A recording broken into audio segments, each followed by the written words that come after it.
Hello friends, स्वागत है आपका अपने चैनल रीटास तड़का में। और आज हम बनाएंगे बहुत ही टेस्टी एंड हेल्दी बर्फ़ी। और ये बर्फ़ी हम बनाएंगे आटे से। आपने बहुत तरीके की बर्फ़ी खाई होगी, लेकिन एक बार आप इस तरीके से आटे की बर्फ़ी बनाइए, ये आपको बहुत पसंद आएगी। और ये देखिए कितनी सॉफ्ट बनी है, ये मुंह में जाते ही घुल जाती है। तो चलिए इसे बनाना शुरू करते हैं। तो सबसे पहले इसके लिए कढ़ाई में हम डालेंगे 1 बड़ा चम्मच देसी घी। और घी को पहले अच्छे से गरम कर लेंगे। यहाँ पे जो गैस की फ्लेम है अभी आपको लो टू मीडियम रखनी है। और जैसे ही घी हल्का सा गर्म हो जाएगा, हम इसमें डाल देंगे थोड़े से ड्राई फ्रूट्स। तो यहाँ पे मैंने थोड़े से काजू, बादाम और थोड़े से यहाँ पे अखरोट ले लिए हैं। तो मैं यहाँ पे इन्हें घी में भून रही हूँ, आप चाहें तो इन्हें ड्राई रोस्ट भी कर सकते हैं। और बस कुछ सेकंड तक इन्हें भूनने के बाद हम निकाल लेंगे इनको और ठंडा कर लेंगे। और जब ये अच्छे से ठंडा हो जाएगा, फिर हम इनको मिक्सी में डाल के इसका पाउडर बना के रेडी कर लेंगे। तो इन्हें निकाल लेते हैं। और फिर से सेम कढ़ाई में हम डालेंगे देसी घी। और अब हमें डालना है इसमें हाफ कप घी। तो यहाँ पे जो गैस की फ्लेम है आपको बिल्कुल लो कर देनी है और इसमें घी डालना है। और साथ ही में हम इसमें डालेंगे गेहूं का आटा 1.5 कप। तो यहाँ पे ये मैंने 1 कप डाला और आधा कप इसमें और डाल देंगे। तो टोटल यहाँ पे आपको आटा और घी नाप के लेना है। तो 1.5 कप यहाँ पे आटा डाला है, आधा कप घी डाला है। वैसे इसमें पौना कप घी लगेगा, लेकिन अभी हमने आधा कप डाला है, बाकी घी हम बाद में यूज़ करेंगे। अब घी के अंदर पहले आटे को अच्छे से मिक्स कर लेंगे और लो फ्लेम पे लगातार चलाते हुए हमें आटे को भूनना है। ध्यान रखें, गैस की फ्लेम को आपको बिल्कुल लो रखना है। और ये देखिए घी के अंदर आटा मिक्स करने के बाद कुछ इस तरीके का आपको दिखेगा। थोड़ा सा हार्ड लगेगा, लेकिन इस तरीके से आप इसे चलाते रहें। थोड़ी देर बाद ये खुद ही सॉफ्ट हो जाएगा। बस इसको आपको इसी तरीके से लगातार चलाते हुए भूनना है।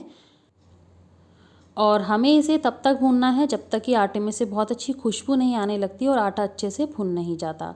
तो ये देखिए इस तरीके से इसे चलाते रहेंगे। और यकीन मानिए, ये आटे की बर्फ़ी खाने में इतनी टेस्टी लगती है ना, आप इसे एक बार बनाएंगे ना तो आपको और आपकी पूरी फैमिली को ये बर्फ़ी बहुत पसंद आएगी। तो ये देखिए यहाँ पे थोड़ी देर के बाद आप देखेंगे आटा काफ़ी सॉफ्ट हो गया है। आप देख सकते हैं बहुत ही आसानी से ये पलट रहा है। अब हार्ड नहीं है, हल्का सा भुन चुका है। तो अभी हमें इसमें थोड़ा सा घी और डालना है। तो हम इसमें 1 बड़ा चम्मच के करीब घी और डाल देते हैं। और 1 चम्मच घी डालने के बाद फिर से हम इसे लो फ्लेम पे इसी तरीके से लगातार चलाते हुए भूनेंगे। तो ज़्यादा टाइम नहीं लगता है इसको भूनने में, 5 से 7 मिनट आपको लगेंगे ये आटा भूनने में। और ये देखिए बस थोड़ी देर के बाद आप और देखेंगे आटा बहुत अच्छे से भुन चुका है, काफ़ी सॉफ्ट हो गया है। इसमें से बहुत अच्छी खुशबू आ रही है। और ये देखिए इसका कलर भी चेंज हो गया है। ऐसा नहीं है कि आपको आटे को जला देना है, बस हल्की सी जैसे आटे में से खुशबू आने लगेगी, हल्का सा इसका कलर चेंज हो जाएगा, फिर हम गैस की फ्लेम को बंद कर देंगे। तो यहाँ पे ये आटा अच्छे से भुन चुका है। अब हम गैस की फ्लेम को बंद कर देते हैं और इस कढ़ाई को उठा के साइड में रख देते हैं। बस अभी थोड़ा सा हम इसको ऐसे चलाते रहेंगे, क्योंकि कढ़ाई बहुत ज़्यादा गर्म है। अगर चलाना छोड़ देंगे तो नीचे से आटा चिपक जाएगा, मतलब जल जाएगा।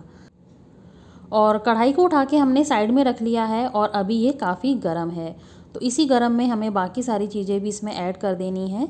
तो सबसे पहले हम इसमें डालेंगे इलायची पाउडर। तो ये हम इसमें डालेंगे आधा छोटी चम्मच।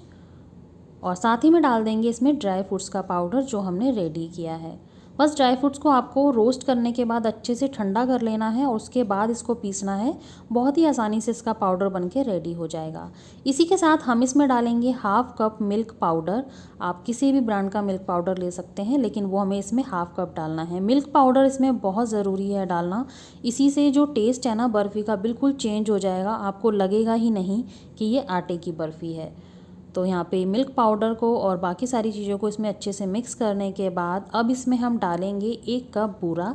इसे बूरा बोलते हैं, या आप पाउडर शुगर भी इसमें डाल सकते हैं। चीनी को अच्छे से मिक्सी में पीस के डाल दें, लेकिन ये बूरा भी बहुत ही आसानी से आपको मार्केट में मिल जाएगा।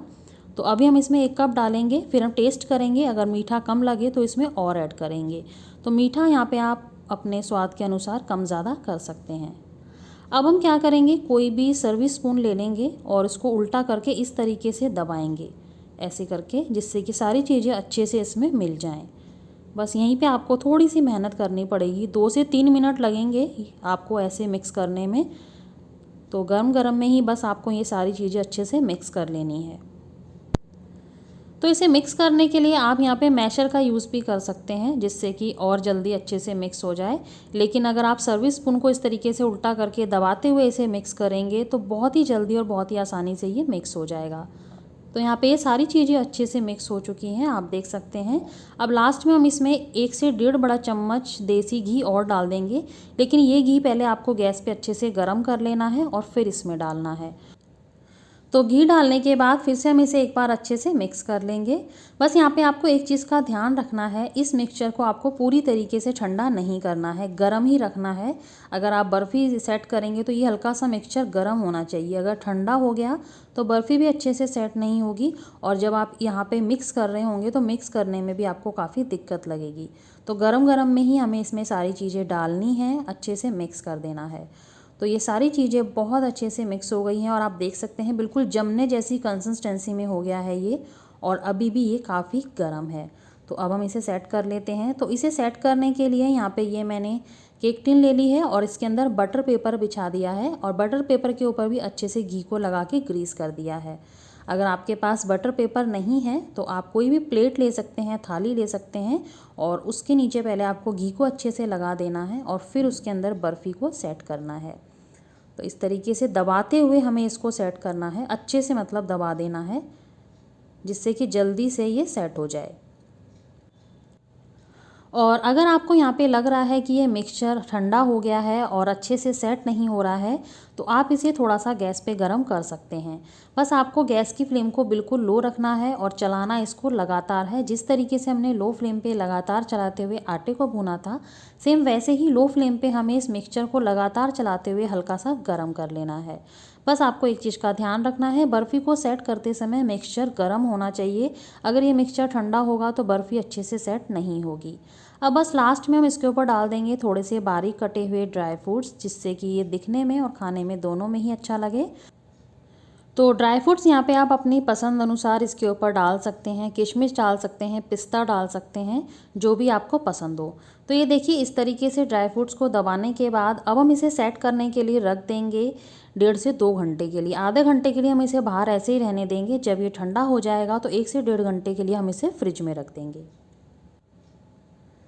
तो 1.5 से 2 घंटे हो चुके हैं और यहाँ पे ये बर्फ़ी बहुत ही अच्छी तरीके से सेट हो गई है। अब हम चाकू से क्या करेंगे, चारों साइड पे इस तरीके से कट लगा देंगे, जिससे कि इसे निकालने में आसानी हो। क्योंकि अभी हमने इसको फ्रिज में से निकाला है तो अभी थोड़ी सी ये हार्ड है और थोड़ी देर के बाद ये बाहर रखी रहेगी तो सॉफ्ट हो जाएगी। अब हम इसे कट करेंगे बर्फ़ी की शेप में, और आप इस बर्फ़ी को स्टोर करके रख सकते हैं फ्रिज में। 1 हफ्ते तक ये बिल्कुल भी ख़राब नहीं होगी। आपको इसे किसी भी डब्बे में भर के रख देना है और जब भी मीठा खाने का मन करे तो आप इसे निकालें और खाएं।